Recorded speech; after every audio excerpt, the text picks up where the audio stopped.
Hello everyone, welcome back to the channel. तो next जो हमारा यूनिट हम डिस्कस करेंगे वो है हमारा unit 8 psychological assessment and test. Okay, तो इस चैप्टर में हम बात करेंगे कि क्या वो असेसमेंट या वो टेस्ट मेथड्स हैं जो कि आप मींस एक थिंकिंग पैटर्न को या फिर कह सकते हो पर्सनालिटी को या फिर आप जो भी बिहेवियर पैटर्न शो कर रहे हैं उसको असेस कैसे कर सकते हो, कौन कौन से वो टेस्ट हैं। ओके, तो इसको फर्दर हम डिस्कस करते हैं। तो इंट्रोडक्शन की पार्ट है, तो इसमें इंट्रोडक्शन में हमें ये बताया गया है कि ये बहुत लंबे टाइम से चलते आ रहा है। ठीक है, तो लंबे टाइम से चलते आने का ये है कि लाइक बहुत समय पहले से लोग समझना चाहते हैं कि उनकी पर्सनालिटी जो वो शो कर रहे हैं वो ऐसा क्यों शो कर रहे हैं, ठीक है, या क्या रीजन है, ठीक है, या फिर जो वो पर्सनालिटी लाइक होता है ना, आंखों में अच्छी लगती है कि ये पर्सनालिटी अच्छी है, मुझे ऐसे बनना है, आइडल बन जाते हैं, तो वो ऐसा क्यों करते हैं, इसीलिए लॉन्ग टाइम से चल रहा है। ठीक है, तो इसकी बात करें इंट्रोडक्शन की, तो psychology has a long tradition of scientific research on human and behaviour personality. मतलब एक काफी साइंटिफिक रिसर्चेस हुए हैं ह्यूमन बिहेवियर और पर्सनालिटी को समझने के लिए, और बहुत लॉन्ग टाइम से चल रहा है। Through this research a multitude of psychological assessment scales have been developed. अब पता करने के लिए तो काफी सारी चीजें हम पता कर सकते हैं, लेकिन किस बेसिस पे पता कर रहे हैं उसके लिए उन्होंने क्या किया है, बहुत सारे ऐसे असेसमेंट स्केल्स बना दिए पता करते करते करते। अच्छा, हमें पता करना है कि इंसान क्या कहाँ से मोटिवेशन ले रहा है, तो मोटिवेशन पे एक स्केल बनी, फिर इंसान का कॉन्फिडेंस कैसे डेवलप हो रहा है, फिर उस पर एक स्केल बनी। तो ऐसे करके ना बहुत सारी स्केल्स ऐसे जब धीरे धीरे ना कह सकते हो इवॉल्व हुआ तो स्केल्स बनती गई। तो कुछ उसमें स्केल्स ऐसी होंगी जो शायद अच्छी होंगी या कह सकते हो अडेप्टिव होंगी जो अब यूज में है, कुछ ऐसी होंगी जो शायद नहीं होंगी, लाइक होता है ना केमिस्ट्री में आपके होते हैं, कुछ एक्सेप्शंस में होते हैं, तो बहुत सारी थ्योरीज रहती हैं जो डिस्कार्ड कर दी जाती है, फिर एक अच्छी नई थ्योरी आती है जिसको समझते हैं कि हाँ ये वेल डिफाइंड है। ठीक है, तो ऐसे ही असेसमेंट स्केल में भी है कि कुछ चीजें हैं जो स्केल आप यूज कर रहे हो और कुछ डिस्कार्डेड है। ठीक है, तो इसमें have been developed to objectively and precisely measure. Objectively means observe करके, प्रिसाइसली मीन बहुत ही क्या बारीकियों को ध्यान बहुत बारीक से मेजर करने का तरीका। ठीक है, various aspects of psychological functioning and personality characteristics. क्या कर रहे हो आप, साइकोलॉजिकल की फंक्शनिंग टेस्ट कर रहे हो और पर्सनालिटी की कैरेक्टरिस्टिक्स टेस्ट कर रहे हो, मींस आपका behaviour pattern. Next is psychological assessment refers to the type of test that to be used to help identify strength and areas of growth that affect one's emotional, personal and professional development और adjustment. मतलब वो psychological जो assessment है, ये आप कह सकते हो डेफिनेशन के तौर पे लिख सकते हो साइकोलॉजिकल असेसमेंट की, कि वो रिफर करता है ऐसे टाइप के टेस्ट को जो हेल्प करता है हमें इंसान की, इंडिविजुअल की, पर्सन की स्ट्रेंथ जानने में, उसकी ग्रोथ का एरिया फैक्टर में कौन कौन से फैक्टर जो उसको शायद ग्रोथ को और अच्छे से बढ़ा सके, या फिर वो सारी फैक्टर्स, वो सारी चीजें जो उसके इमोशनल, पर्सनल या प्रोफेशनल चीजों को अफेक्ट कर रहा हो, ठीक है, उसके डेवलपमेंट को अफेक्ट कर रहा हो, ठीक है, उसके एडजस्टमेंट को अफेक्ट कर रहा हो, तो वो कौन कौन से चीजें हैं, तो उसमें हेल्प करता है कौन, हमारा साइकोलॉजिकल असेसमेंट। ठीक है, technical term for psychological testing is psychometric. इसको टेक्निकली क्या कहते हैं, हम इसको कहते हैं साइकोमेट्रिक्स कहते हैं, जैसे आप मैथमेटिक वैसे आपका साइकोमेट्रिक्स। ठीक है, next is psychological test are standard measures. ये स्टैंडर्ड मेजर है, ऐसा नहीं है कि किसी कोई भी आया और दे गया, नहीं, ये well verified according to rules regulations, ठीक है, प्रिंसिपल्स पर बेस्ड स्टैंडर्ड मेजर्स हैं, device to assess behavioural objectively and used by psychologist to help people make decision about their lives and understand more about themselves. मतलब like अगर कोई इस test को perform कर रहा है या अपने ऊपर अप्लाई कर रहा है, तो उसको एक कह सकते हैं प्रिसाइज अमाउंट मींस एक मिल जाएगा कि हाँ उसका बिहेवियर पैटर्न ऐसा, और अब अगर वो ऐसी ऐसी चीजें करेगा तो ये चीजें उसको इन्फ्लुएंस करेंगी पर्सनालिटी डेवलपमेंट में, या फिर हो सकता है वो चीजें वो एलिमिनेट करने में हेल्प करे जो उसकी पर्सनालिटी को डेवलप होने से रोक रही थी। तो ये टेस्ट क्या करते हैं, हेल्प करते हैं उस पर्सन को अपने लाइफ के अकॉर्डिंग डिसीजन लेने में। और ऐसा भी नहीं कि जो डिसीजन वो ले रहा है वो गलत है, बिल्कुल नहीं, वो अच्छे डिसीजन ले रहा है, क्योंकि ये सारे टेस्ट क्या है, स्टैंडर्ड मेजर्स। नेक्स्ट बात करें साइकोलॉजिकल टेस्ट के टाइप्स। तो टाइप्स क्या क्या है, two ways based on how they are constructed and administered. मतलब कैसे वो बने थे और कैसे ये अप्लाई हो रहे हैं, and based on skills and abilities. अब वो स्किल्स एंड एबिलिटीज जो हैं उन पे वर्क करता है, लाइक जो पर्सनालिटी उस पे हो सकता है, सबकी पर्सनालिटी अलग है, तो ये टेस्ट हर किसी पर सेम वर्क ना करे, ठीक है, तो हर स्किल और हर एबिलिटीज को देखते हुए डिजाइन किया गया है। ठीक है, classification of psychological test based on construction and administration. Individual and group test होते हैं, मतलब कंस्ट्रक्शन एडमिनिस्ट्रेशन मतलब कैसे बनाते हैं, करने का तरीका, और एडमिनिस्ट्रेशन कैसे अप्लाई करेंगे। तो इसमें दो है कि इंडिविजुअली करें या फिर ग्रुप टेस्ट में करें। इंडिविजुअली एक पर्सन का इंक्लूड, और ग्रुप में कि एक कम्युनिटी कैसे एक्ट कर रहा है उस पे। एंड नेक्स्ट है स्पीड एंड पावर टेस्ट, मतलब किस स्पीड से या कितने लिमिट ऑफ टाइम में कर रहे हैं वो होगा, ठीक है। तो individual test are design to be administered to one person at time, and group test में क्या होता है large number of people at a time, ठीक है। स्पीड में क्या होता है फिक्स्ड टाइम लिमिट होती है, जिसकी वजह से सबका जो भी कह सकते हैं ना, एक जैसे आप रेस एग्जांपल के तौर पे रेस की बात करें तो टाइम फिक्स होता है, पोजीशन फिक्स होती है, सब कुछ फिक्स होता है, लेकिन एंड तक एकदम जो आप कह सकते हो ना एंडिंग पॉइंट तक कोई एक ही पहुंचता है। तो वो चीज डिनोट करती है कि हाँ उस पर्सन के अंदर बहुत अच्छी एजिलिटी है, बहुत अच्छा स्टेमिना है कि उसने उस टेस्ट को within a time limit में या उस रेस को खत्म किया, ठीक है। So these are things of speed and power test. Next is computer assisted test. Computer assisted test में क्या होता है कि आप जो भी टेस्ट कर रहे हो वो कंप्यूटर बेस्ड कह सकते हो या फिर क्या बोलते हैं सॉफ्टवेयर बेसिस टेस्ट कर रहे हो, और ये लार्ज ग्रुप ऑफ एप्लीकेंट्स पर अप्लाई होता है। अब ये लार्ज ग्रुप में क्यों, क्योंकि जैसे अब सोशल मीडिया हर जगह हर इंसान के पास है, इस वक्त हर इंसान सोशल मीडिया से कहीं ना कहीं किसी मीन्स से अटैच्ड है, ठीक है। तो अगर आप कोई अगर टेस्ट अगर आप फ्लो करोगे सोशल मीडिया पे कंप्यूटर बेस्ड पे कर रहे हो तो वो सबके पास जाएगी, आपको पर्टिकुलर ग्रुप में पर्टिकुलर पीपल पर जाने की या फिर अप्लाई करने की जरूरत नहीं पड़ेगी। वो जैसे अकॉर्डिंगली जैसे आप एग्जांपल पे गूगल सर्विस करते हैं लोग, ठीक है, आपके सोशल मीडिया जैसे इंस्टाग्राम पे सर्विस होती तो इंस्टाग्राम पे जितने भी पर्सन है वो सब उस चीज को इंटरेक्ट करेंगे, ठीक है। An applicant's response determines the level of difficulty of succeeding items. अब एप्लीकेंट्स के जो भी रिस्पॉन्स होंगे वो डिटरमाइन करेंगे कि उस टेस्ट का लेवल ऑफ डिफिकल्टी क्या था, या अगर हो सकता है आपने टेस्ट बनाया अपने अकॉर्डिंग, ठीक है, आपने अकॉर्डिंग अपने हिसाब से टेस्ट अच्छा से बनाया, लेकिन पेपर को जो भी आपने ग्रुप में उसको अप्लाई किया उस ग्रुप को वो ईजी लग रहा है, ठीक है, तो आप क्या करेंगे एक लेवल अप करेंगे, ठीक है। For an example in computer assisted test individual does not have wasting time answering question below is availability. अब लाइक भाई कैसे ना अगर उनको इजी लग रहा है तुरंत करके 5 मिनट में खत्म, लेकिन अगर वही टेस्ट आप बहुत हार्ड बनाओगे तो पर्सन कुछ घंटों के लिए परेशान रहेगा कि अरे अरे इसका क्या होगा, जल्दी बताओ, ये करते हैं वो करते हैं, थोड़ा सा बहुत गूगल करेगा, फिर आसपास के लोगों को पूछेगा, ठीक है। तो ये क्या करता है, ये सारी चीजों को देखता है पर्सन की थिंकिंग की या फिर कह सकते हो एनालिसिस की power. The computer programs begin with the question of average difficulty and if the individual answers correctly it proceeds the question of greater difficulty। पहले क्या करते हैं बिलो एवरेज, फिर गुड, फिर ऐसे करके ना हर चीज मतलब एक लेवल पे चलते हैं। आप क्या होता है ठीक है थोड़ा सा करते हैं इजी रखते हैं, फिर मीडियम करते हैं, फिर थोड़ा सा डिफिकल्ट करते हैं, अब अगर इसका भी आंसर अब दे दिए है इंसान तो फिर आप क्या करते हो एकदम लेवल अप डिफिकल्ट करते हो, ठीक है। तो ये सारी चीजें आती हैं आपके कंप्यूटर असिस्टेड टेस्ट में। If not asked less difficult question, okay ये हो गया। Next is paper pencil and performance test. अब इसमें क्या होता है, ये कौन सा टेस्ट जिसमें पेपर पेंसिल और परफॉर्मेंस होता है। पेपर पेंसिल में क्या होता है कि आप उसको रिटर्न वर्क दे रहे हो, लाइक आप कह सकते हो एंट्रेंस टेस्ट हो गए आपके, ठीक है। परफॉर्मेंस टेस्ट हो गए आपके जो आप परफॉर्म करके शो कर रहे हो, ठीक है। जैसे आपके स्पोर्ट्स गेम्स हो गए तो आप वहां पे आप परफॉर्मेंस शो करोगे, आपके इंटरव्यूज हो गए, ठीक है, आपके वाइवास हो गए तो वहां पे परफॉर्म करके बता रहे हो। These tests are in printed form, answers are recorded and standard answers sheet। अच्छा कहाँ पे ये सारी चीजें होती हैं, प्रॉपर एक वे होता है, एक आपका फॉर्म होता है, क्वेश्चन पेपर होता है, ठीक है, आंसर्स आपके स्टैंडर्ड आंसर शीट्स पे होते हैं, उसको करेक्ट करने के लिए आपके प्रॉपर एग्जामिनर्स होते हैं, ठीक है। In performance tests assess complex skills such as word processing or mechanical ability for which paper pencil tests are not appropriate।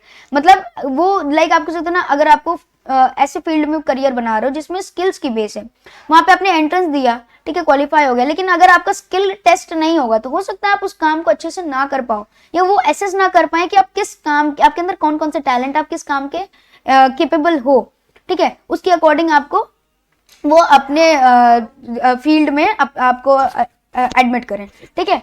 तो ये सारी चीजें होती हैं कि paper pencil and performance test दोनों ही नेसेसरी होते हैं।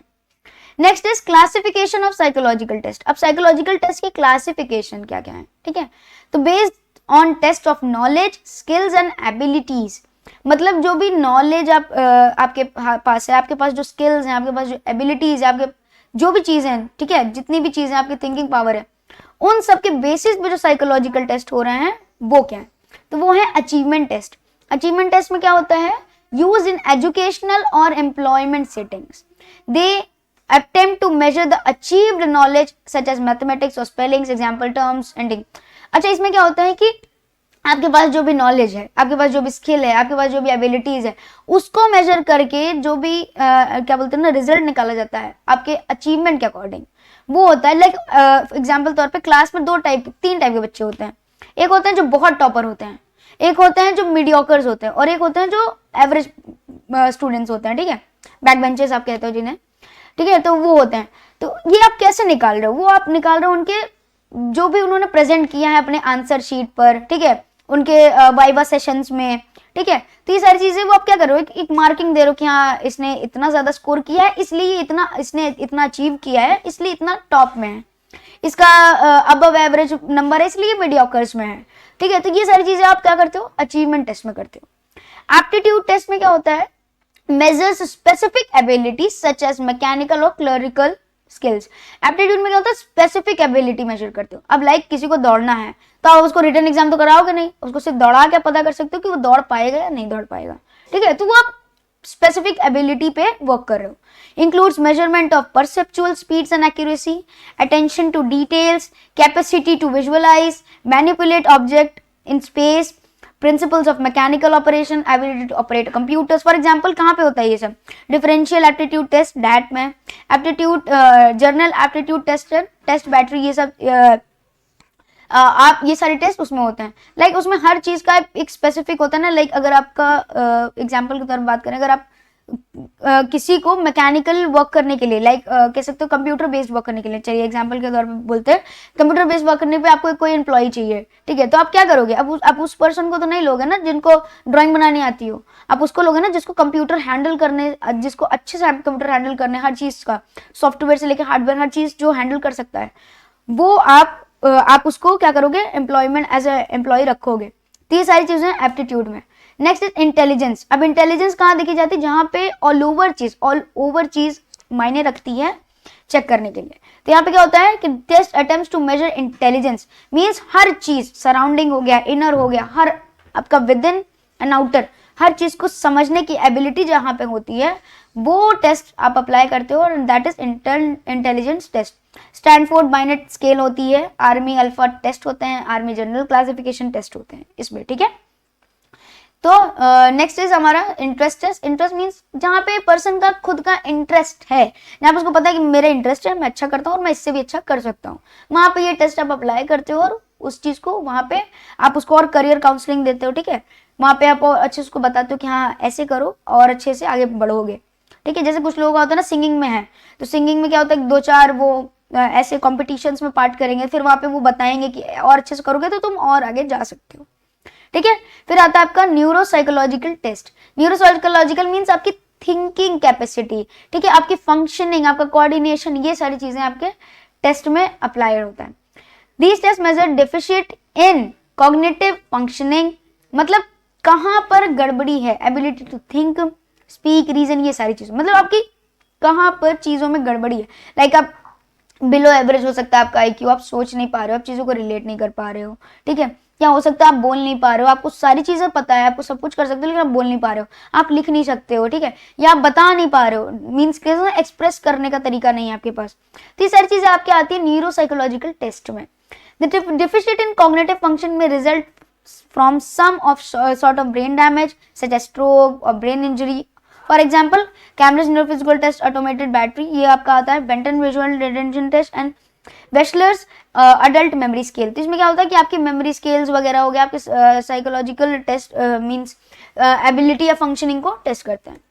नेक्स्ट आपका आता है ऑक्यूपेशनल टेस्ट। ऑक्यूपेशनल में क्या होता है, जहाँ पे आप किसी इंटरेस्टेड में, आपको आपको इंजीनियर बनना है, तो वहाँ पे नहीं ऑक्यूपेशन में, ठीक है, आपको अपने एमसीए कंप्लीट कर लिया, अब आपको एज अ कह सकते हो सॉफ्टवेयर इंजीनियर, या कह सकते हो कुछ भी, आपको आप अपने प्रोफेशनल बेस्ड, करियर बेस्ड में आपको कुछ चाहिए, लाइक आपको वो करियर चाहिए, ठीक है, आपको प्रोफेशन चाहिए, तो उसके अकॉर्डिंग आप अपने आप को क्या करते हो, तैयार करते हो, ठीक है, उसके अकॉर्डिंग अपने इंटरेस्ट को तैयार करते हो, ठीक है। फिर उसमें और फर्दर हार्डवर्क करके आप उन चीजों को क्या करते हो, केपेबल मीन्स होते हो कि उन चीज को आप गेन कर सको, ठीक है। तो यहाँ पे क्या होता है, ऑक्यूपेशनल में क्या होता है, attempt to match interest with interest of person in known carriers.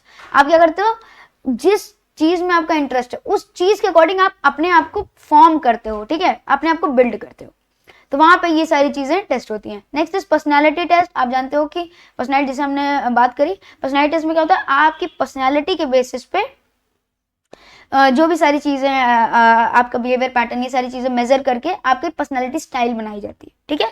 तो आपका क्या बिहेवियर पैटर्न है, आपकी क्या पर्सनैलिटी है, ठीक है। Next is specific clinical test. Specific clinical test में क्या होता है कि आपका एक स्पेसिफिक क्लिनिकल मैटर्स में टेस्ट होता है, लाइक आपका डिसऑर्डर हो गया, आपका कोई इलनेस है या कुछ भी मेंटल डिसऑर्डर्स हो गया, तो ये सारी चीज़ों में आपका टेस्ट होता है कि आप कौन से, आपका मेंटल हेल्थ अच्छा है कि नहीं है, नेगेटिव है कि नहीं है, आपको एंजाइटी है, डिप्रेशन है, वो सब टेस्ट के अकॉर्डिंग ही बताए जाते हैं, ठीक है। जैसे होता है ना Hamilton rating scale for depression, मतलब इंसान डिप्रेस है बट किस लेवल पे डिप्रेस्ड है, ये सारी चीज़ें बताई जाती हैं।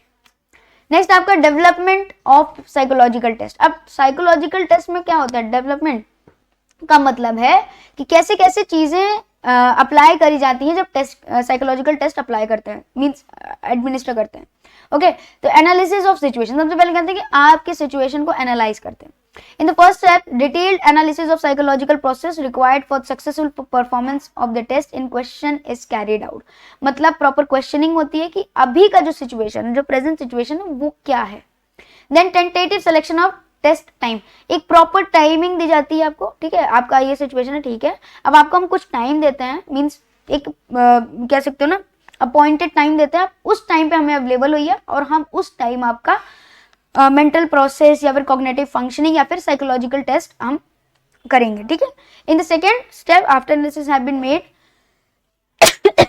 Psychologist selects test already available on devices. Test मतलब पर्सन के अकॉर्डिंग करते हैं, जब पर्सन फील करे कि हाँ मैं टेस्ट के लिए प्रिपेयर्ड हूँ या फिर मैं कोई भी साइकोलॉजिकल टेस्ट हूँ मैं उसके लिए कंफर्टेबल हूँ, ठीक है। Next development of standardise procedure, जो भी प्रोसीजर आप अप्लाई करो साइकोलॉजिकल टेस्ट में वो सारे स्टैंडर्ड उस पे होने चाहिए, प्रिंसिपल बेस्ड पे होने चाहिए, ठीक है, तभी आप अप्लाई करें। ये psychological test are administered and scored in same way for every individual tested in order to obtain consistent result. क्यों करते हैं, क्योंकि हमें प्रॉपर प्रिसाइज और कंसिस्टेंट रिजल्ट मिल सके, ठीक है, इसीलिए हम स्टैंडर्ड प्रोसीजर्स को अप्लाई करते हैं। Next is administration of test to representative group. अब सब कुछ तैयार कर लिया है, अब क्या करना है हमें, बस एडमिनिस्ट्रेशन मतलब अप्लाई करना है वो सारे टेस्ट, ठीक है। और फिर मतलब हम अगर इंडिविजुअल पे कर रहे हैं, इंडिविजुअल पे, ग्रुप पे कर रहे हैं तो ग्रुप पे अप्लाई करना है, एंड फिर हमें उसका रिजल्ट वेट करना है, उसको जजमेंट करने मतलब जजमेंट देखनी है, एंड देन हमें उसका ऑल ओवर जो रिजल्ट है उसके लिए वेट करना है, ठीक है। यहाँ पे इन चीजों में, in this step the psychological administer the test to representative group of subjects to see if they score the way expert judgement और अदर एविडेंस सजेस्ट। मतलब जितना भी हमने एक्सपेक्ट किया था कि हाँ इस हिसाब का जजमेंट होगा या ये एविडेंस हमें मिलेंगे, तो ये सारी चीज़ें वो हमें नोट करनी है, ठीक है, ये सारी चीज़ें हमें देखनी है, ऑब्जर्व करनी है। In this way psychologist are able to determine and effectiveness of test. मतलब इसी बेसिस पे वो डिटरमाइन कर सकते हैं कितना टेस्ट इफेक्टिव है पर्सन पर।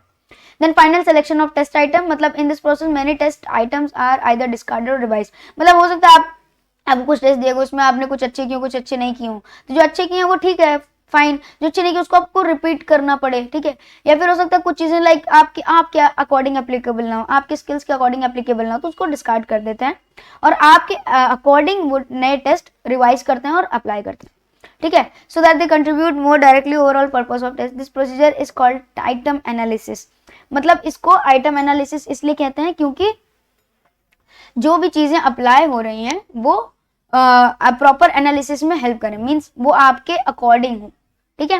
Next is evaluation. अब फाइन, जब आपका सारा टेस्ट हो गया, सब कुछ हो गया, तब क्या बचता है, इवैल्यूएशन मींस रिजल्ट। तो इवैल्यूएशन करके हम क्या करेंगे, रिजल्ट फ्रेम आउट करेंगे, ठीक है।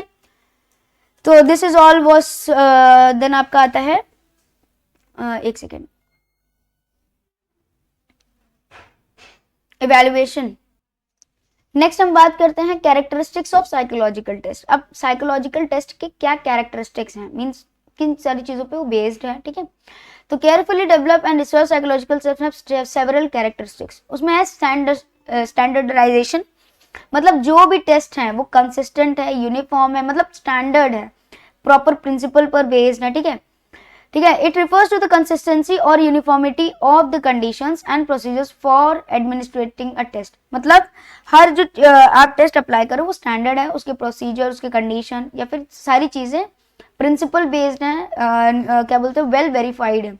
To achieve standardisation people must be tested under uniform condition. अच्छा, सबके लिए ना, जब भी अगर आप लाइक साइकोलॉजिकल टेस्ट कर रहे हो तो जो भी स्टैंडर्ड के अकॉर्डिंग चीजें मेंशन है उस टेस्ट में, वो सारी चीजें अप्लाई होनी चाहिए। लाइक होता है ना कि फॉर एन एग्जाम्पल, अगर आपको मैच खेलना है तो उसमें क्या होना, आपको आपके पास प्रॉपर फील्ड होना चाहिए, आपके पास प्रॉपर इंस्ट्रूमेंट्स होने चाहिए, आपके पास प्रॉपर ड्रेसिंग होनी चाहिए, ठीक है, प्रॉपर रूल्स रेगुलेशन आप सब कुछ फॉलो कर रहे हो, तो ये रिफर करता है स्टैंडर्ड, ठीक है, आप एक स्टैंडर्ड पे खेल रहे हो, ठीक है। तो इसमें भी टेस्ट में क्या होता है कि आपका हर जो उस टेस्ट में जितनी भी डिमांडें हैं, जो भी ऑर्डर्स हैं, जो भी रूल्स रेगुलेशंस हैं, वो आप सब फॉलो कर रहे हो।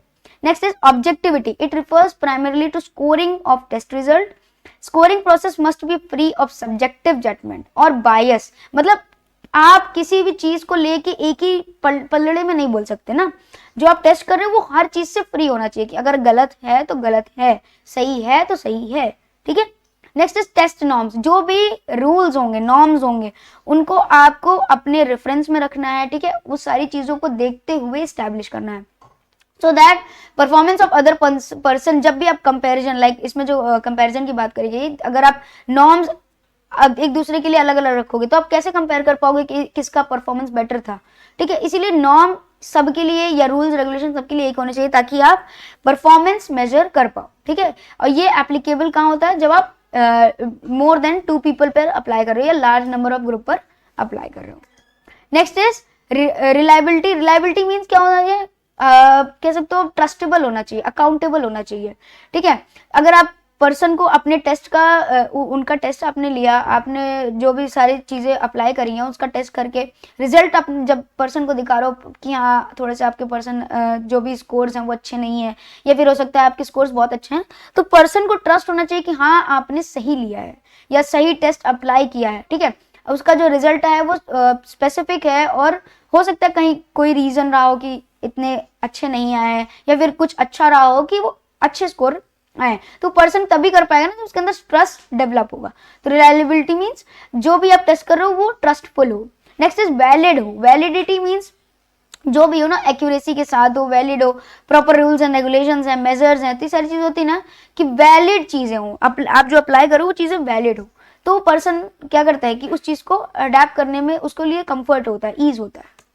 नेक्स्ट आपका आता है प्रिंसिपल्स ऑफ साइकोलॉजिकल टेस्ट। अब किन प्रिंसिपल्स पर साइकोलॉजिकल टेस्ट बेस्ड होते हैं, वो होते हैं 3 components, that is standard, content and procedure. अब स्टैंडर्ड क्या होता है, प्रॉपर ऑर्डर, ठीक है, रूल्स रेगुलेशंस नॉर्म्स मॉरल्स ये सारी चीजें इंक्लूड, प्रिंसिपल्स इंक्लूड। कंटेंट कि क्या वो चीज होल्ड कर रहा है, आप किस बारे में टेस्ट कर रहे हो, ठीक है, एंड देन आप टेस्ट कैसे कर रहे हो, प्रोसीजर। तो प्रिंसिपल आपका मेनली 3 चीज पर डिपेंड करता है, वो होता है standard, content and procedure, that make it possible for anybody to administer it. मतलब जब आप ये तीनों चीजों को कंबाइन कर दोगे तो वो ईज हो जाता है, आप किसी भी पर्सन पर अप्लाई करो, ठीक है। Test should have norms to compare an individual test scores to score of unknown या फिर known group who can take the test. मतलब अगर प्रॉपर नॉर्म्स बेसिस पे करोगे तो ऑफ कोर्स नॉर्म्स सबके लिए इक्वल होते हैं, तो वहां पे पर्सन केपेबल हो जाएगा अपने और बाकी ग्रुप में या फिर जो भी पर्सन अदर पर्सन है उससे कंपैरिजन करने में कि वो कितना बेटर है और कितना उसको डेवलपमेंट की जरूरत है। Next is test items are of high technical quality prepared by expert, ठीक है। तो जो भी टेस्ट हैं वो हाई टेक्निकली होते हैं, मींस कैसे होते हैं, वैलिड होते हैं, ठीक है, अच्छा खासा उनको क्या बहुत सारी चीज़ों में रिवाइज करके, बहुत सारी चीज़ें उसमें डिस्कार्ड करके, बहुत सारे रूल्स नॉर्म्स ऐसे बनाए जाते हैं, मतलब एक्सपर्ट्स ये सारी चीज़ें करेक्शन करते हैं, तब जाके एक टेस्ट तैयार होता है। तो टेस्ट क्या होता है, एक हाई क्वालिटी टेस्ट होते हैं, ठीक है। देन आपका आता है फिर next is direction for administrating scores are precisely stated so that procedures are standard for different user for the test। अब जो भी टेस्ट है उनके डायरेक्शंस जो भी होंगे या फिर जो भी प्रोसीजर स्टेप्स होंगे, ठीक है, ऑर्डर होंगे, वो प्रॉपरली मेंशन होने चाहिए, ताकि जो भी पर्सन या यूजर उसको टेस्ट को अप्लाई कर रहा है वो उस प्रोसीजर को प्रॉपरली अप्लाई करे और उसका रिजल्ट बहुत अच्छा मींस बहुत वो कंसिस्टेंट आए, ठीक है। A test manual and other accessory material are provided, इसीलिए हर चीज में आपका एक टेस्ट मैनुअल या एसेसरी मटेरियल भी प्रोवाइड किया जाता है हर प्रोसीजर में, as a guide for administration, scoring, evaluating and its technical qualities and for interpreting using result, ठीक है। हर चीज को लाइक अप्लाई करने के लिए, उसमें रिजल्ट फ्रेम आउट करने के लिए, ठीक है, अपनी क्वालिटीज फ्रेम आउट करने के लिए, सारी चीजें करने के लिए, हेल्प करने के लिए क्या होता है, आपका मैनुअल होता है, ताकि आप प्रॉपर रिजल्ट फ्रेम कर सकें। Next is uses of psychological test. अब क्यों यूज करते हैं? Easier to get information from test by clinical interviews. अब इंटरव्यू में पर्सन क्या होता है कि कुछ चीजें बताता है, कुछ चीजें नहीं बताता है, कुछ चीजें सही बताता है, कुछ चीजें सही नहीं बताता है, या कुछ चीजें बता नहीं पाता है, लेकिन टेस्ट में क्या होता है, हमें इजिली मिल जाती है। Next is information from test is more scientific, हमें टेस्ट के जरिए मिली है, मतलब प्रॉपर वेरीफाइड है, तो चीजें क्या होती है, हमें क्या प्योर मिलती हैं, वो कहीं में भी फेक नहीं होता उसमें कुछ भी, ठीक है। इसमें डायग्नोसिस भी असिस्ट कर सकते हैं। एग्जांपल रॉशर्स इनब्लॉक टेस्ट, मतलब वहां पे आप जैसे एग्जांपल आप प्रॉपर टेस्ट के मोड से पता कर सकते हो कि नेगेटिव है या पॉजिटिव है या फिर कुछ और है, ठीक है। आप उसमें प्रॉपर एक डायग्नोसिस करने में आपको बहुत हेल्प हो जाता है। They assist in formulation of psychopathology and identification of stress and conflicts। अच्छा, इसमें ये नहीं कि हमें सिर्फ डायग्नोसिस मिल रही है, हमें उसके जो भी मीन्स कह सकते हो ना, जो भी रूट होता है, जो कॉज होता है, उसको भी फॉर्मुलेट करने में हेल्प मिल जाती है, ठीक है। मतलब लाइक वो शुरू कहाँ से हुआ वो भी मिल जाती है। फिर वो अब कितना इफेक्ट करिए, identification of areas of stress and conflict, मतलब वो कौन कौन से एरिया जो और ज्यादा परेशान कर रहे हैं, या वो और कौन से चीजें हैं जो स्ट्रेस प्रोवाइड कर रही है, कॉन्फ्लिक्ट क्रिएट कर रही है, उन चीजों को भी हम फॉर्मुलेट कर सकते हैं। They help to determine the nature of deficit present, मतलब हमें ये भी तक पता चल जाएगा क्या कमी है कि ये कह सकते हो ना, ये कंडीशन अराइज हुई, तो वो कमी भी हमें मिल जाएगी। लाइक हो सकता है उसके न्यूरोफिजियोलॉजिकल में, साइकोलॉजिकल में कहीं कमी रही हो, उसके कॉग्निटिव फंक्शन में कहीं कमी रही हो, तो इस वजह से हमें वो कमी मिल जाएगी, तब ये हम इस चीज को जो रूट कॉज मिल जाएगा तो हमें इस चीज को एलिमिनेट करने में ईज हो जाएगी। They help in assessing severity of psychopathology and response to treatment, मतलब हमें हेल्प करते हैं कि अगर कोई चीज सीवियर हो गई है, लाइक उनका जो भी पैथोलॉजी मीन्स क्लिनिकल जो भी हमें डायग्नोसिस मिली, अगर वो सीवियर कंडीशन पे है, तो हमें अब ऐसे कौन कौन से ट्रीटमेंट इन रिस्पॉन्स शो करना है ताकि वो पर्सन को हम रीबैक कर पाए, ठीक है, रिकवर कर पाए।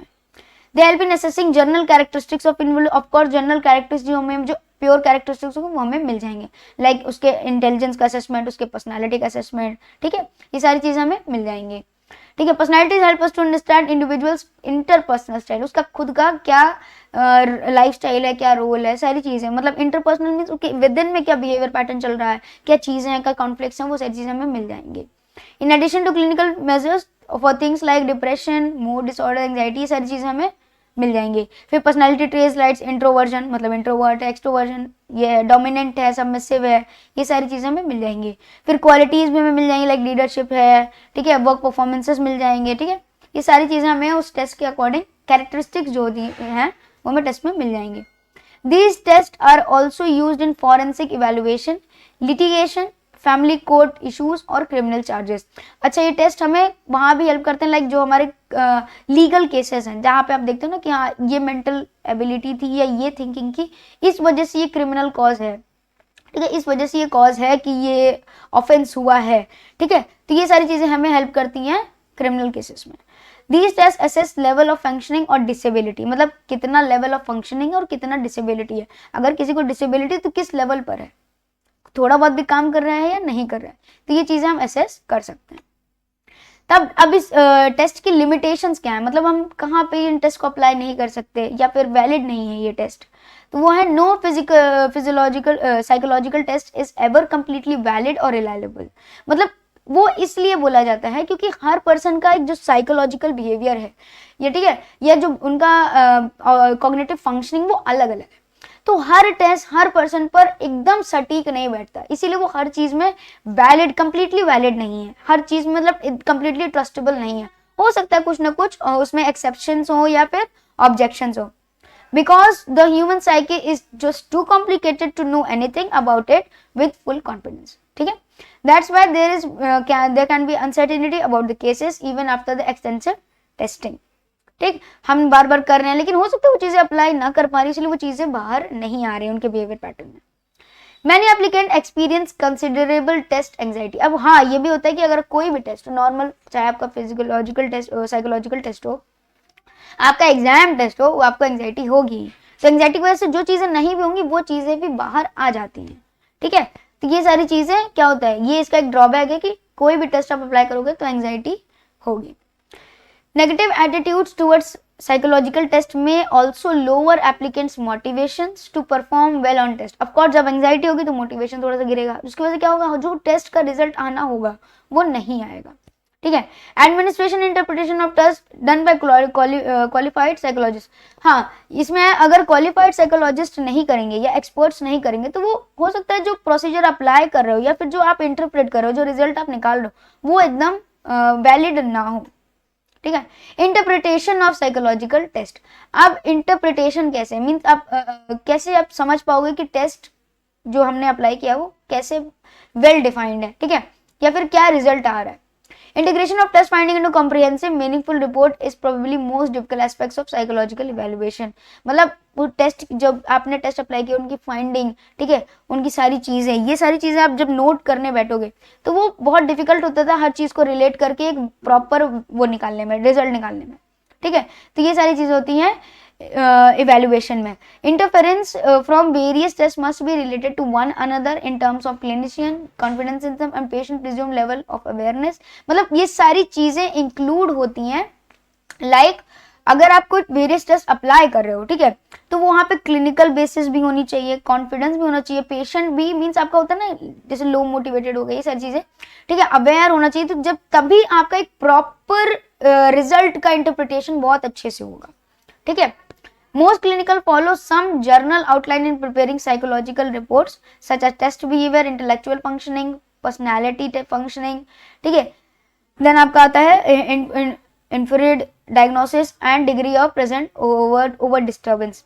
मतलब क्या होता है ना, एक आउटलाइन जो साइकोलॉजिकल रिपोर्ट है, जैसे आप टेस्ट बिहेवियर कर रहे हो, फंक्शनिंग के टेस्ट कर रहे हो, पर्सनालिटी कर रहे हो, ठीक है, डायग्नोसिस की कर रहे हो, या फिर अगर डिस्टर्बेंस की कर रहे हो लाइक एंग्जाइटी, डिप्रेशन, ठीक है, डिस्टर्बेंस की कर रहे हो, तो उसमें भी क्या होगा ना कि ये सारी आउटलाइन एक फॉलो करनी पड़ती है हर टेस्ट के लिए अलग अलग। लाइक रियलिटी टेस्टिंग एबिलिटी होता है, इम्पल्स कंट्रोल होता है, मैनिफेस्टेशन ऑफ डिप्रेशन, ठीक है, manifestation of major dysfunction, major defence क्या क्या है उनके, लाइक होता है ना जैसे डिफेंस मैकेनिज्म पढ़ा था, कुछ लोग अडेप्टिव डिफेंस मैकेनिज्म अडेप्ट करते हैं और कुछ मैल अडेप्टिव।